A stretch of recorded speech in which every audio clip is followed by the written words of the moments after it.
Kwa majina naitwa Engineer Emmanuel Charles Shilinde, ni Quality Assurance Officer Senior katika shirika la viwango Tanzania, ofisi ya kanda ya Ziwa Mashariki.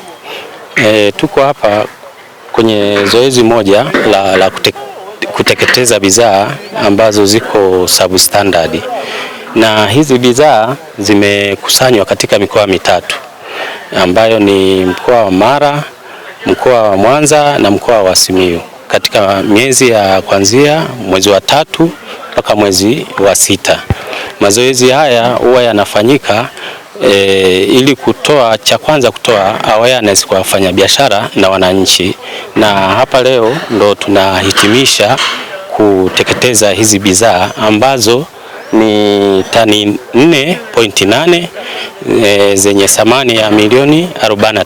Wafanyabiashara ni watu muhimu kwetu, ni kwa maana ya kwamba ndo wanatakiwa wawe machampion wa kutoa elimu kwa wateja wao, lakini sisi kama shirika tunatoa elimu ya ujumla kwa wananchi kwamba wahakikishe bidhaa wanazonunua zinakuwa na alama ya ubora ya TBS, na pia wajikite sana. Mfano, kuna mabomba hapa, mabomba wazingatie sana kuangalia marking, yani bomba kimsingi linatakiwa liwe na marking, liwe lina maelezo kwamba limezalishwa na nani, limetoka wapi, ili litambulike. Tunawataka wafanya biashara wote wajue kwamba kuuza bidhaa zilizo substandard ni kosa kwa mujibu wa sheria ya viwango sura 130 na kanuni zake.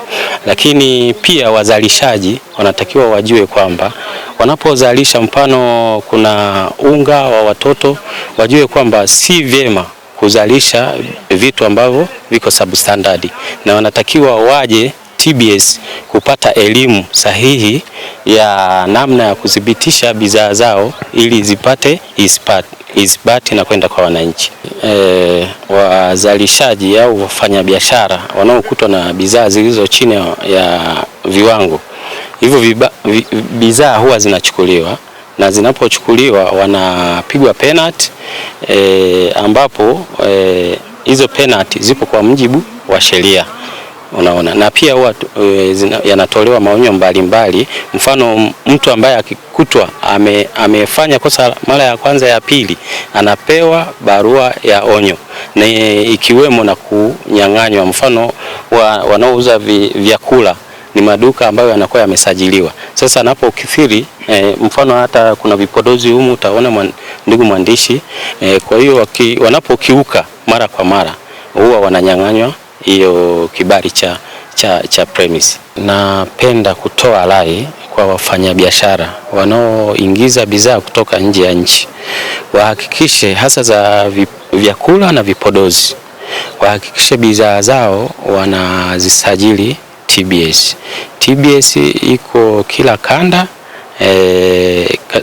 na popote pale hii huduma wanaweza kuipata. Wataleta sampuli, zitachukuliwa, zitapelekwa maabara, zikikizi ubora, ndipo hapo watapata usajili wa bidhaa zao. Na pia wasajili maeneo wanapouzia na kwenye magodauni wanapohifadhi mzigo. Waandishi wa habari pia muwe mabalozi wetu huko kuelimisha jamii, maana mnyororo wa udhibiti ubora ni wa kila mtu. Hii ni Tanzania Habari.